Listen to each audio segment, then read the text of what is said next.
An impressive showing by Team Singapore at the 31st SEA Games, which wrapped up just days ago in Hanoi. 47 gold, 46 silver and 71 bronze mean the total haul of 164 medals. And it is the country's third best showing at an away SEA Games. For more, we're now joined in the studio by Edwin Tong, the Culture, Community and Youth Minister. Well, thanks very much, Minister, for joining us. You're our first CNA studio guest we've had in quite a while.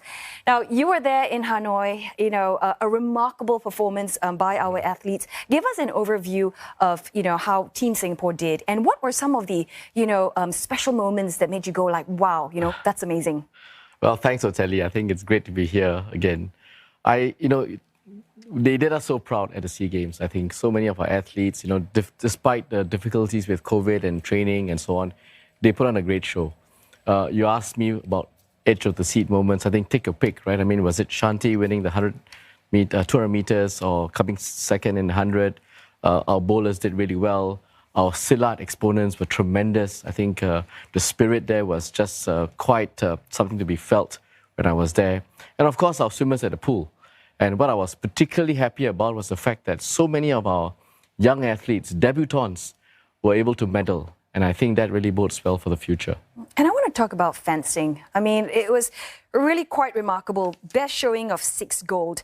When you talk to the athletes, you talk to the NSA. I mean, what was the sense, you think gave them the edge? Was it they went there with a really strong mentality to win, to want to win? Well, I think fencing has always been something we've been strong at.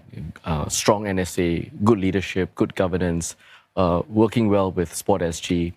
But I think more importantly, fencing, we fielded a couple of young fencers, both men's and women's. And we had a couple of really young ones, including Elko. I mean, she was tremendous.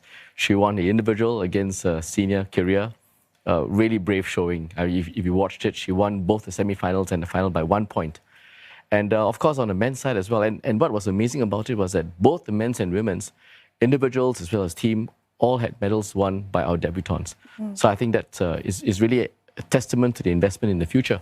Yeah, and I mean, not to mention, for an athlete to succeed, I mean, it's not just the family, the government, the NSAs as well. So what do you think are some of the lessons that these, NSAs can learn from the ones that did well?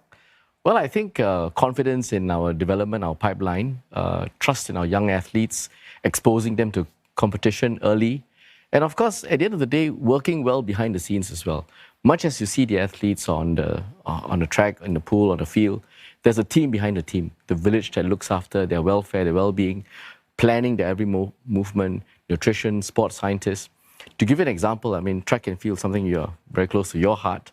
Shanti and Zhong Yang, they spend some time at the high altitude room that SSI has. I never had that in my day.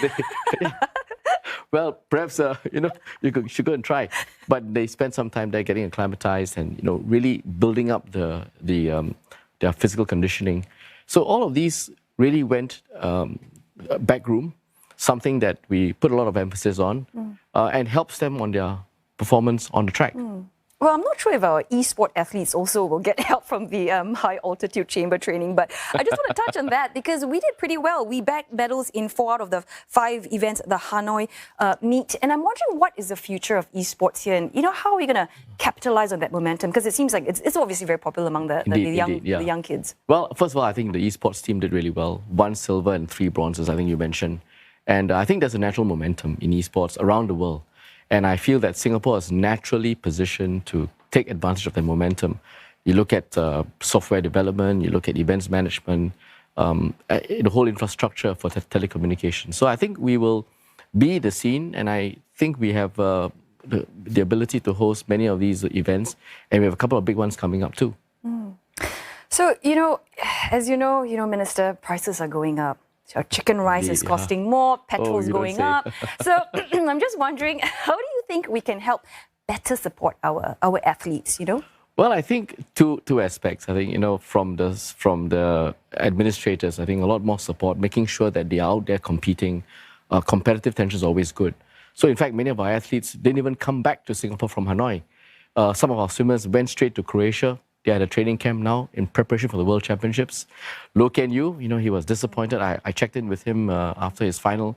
He's now in Dubai training, and he's ready for the next tournament. So putting them out there, them in an environment where they are up against the best competition, training, playing regularly, I think that's one key factor.